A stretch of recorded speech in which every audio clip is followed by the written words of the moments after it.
From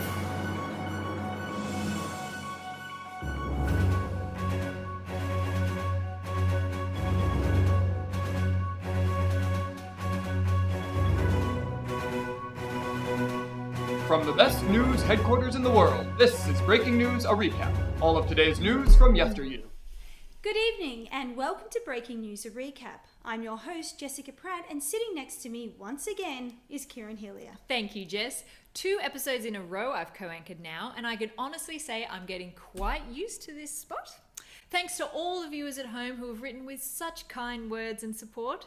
Maybe, Jess, we should look at you taking over the sport report and I can join Wesley here when he returns. Kieran, with as little respect as I can muster for your opportunistic behind, I've earned the right to sit at this desk by putting up with years of moronic behaviour by one Wesley Newfarmer, while all the while earning less money and getting less recognition. So do the hard yards and then we can talk.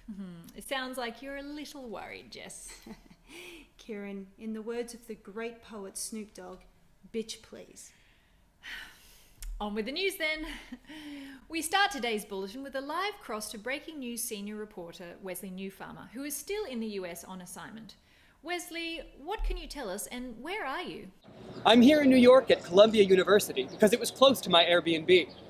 What's the mood like there, Wesley? Well, commencement has just wrapped up, so the mood here is jubilant, mixed with the creeping realization that students will have to spend the next 40 years paying off student debt. More broadly, while President Trump has been away this week, his administration has had to deal with him bowing to the Saudi king, the blatant self-dealing by his daughter, barring U.S. reporters from a press conference, the hypocrisy of not saying radical Islamic terrorism after making a huge deal about it in the campaign, and now the revelation that his son-in-law is under FBI investigation. But he didn't tweet as much, so the trip is being considered the greatest diplomatic success in history. Thank you, Wesley, and I think I speak on behalf of the whole team when I say we've missed you and look forward to your return. The whole team? I wouldn't exactly say the whole. In Thailand, a morbidly obese monkey was caught using other monkeys to retrieve junk food left over by tourists and deliver it to him. This, of course, isn't the first time we've seen an overweight primate using others to bring him junk food, and once you remove the private jet element, it's pretty much the same scenario.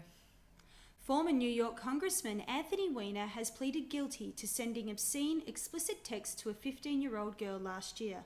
Weiner will now go from being one of the most popular congressmen of recent years to being one of the most popular inmates in a federal prison. Word is that quite a few prisoners can't wait to get to know the Weiner. A woman in the US has been awarded $100,000 in compensation after she was burned by a Starbucks coffee. According to the judge, Starbucks should warn its customers that the lids of their cups could pop off. No word yet on whether Starbucks must also warn their customers that their coffee tastes like shit. Speaking of people who will burn you when you least expect it, it's over to Jess with the weather. Thank you, Kieran, and accurate.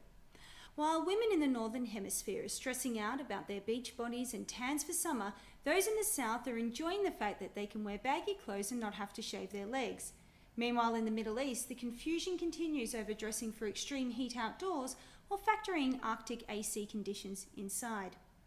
Well, that's all we have time for this week. Thank you for joining us. If you liked our show, please share amongst your friends. If you didn't, maybe this will help. They have a name, whether it's McDonald's or Wendy's or any of them, and at least you know what you're getting. We look forward to seeing you all next time for Breaking News, a recap.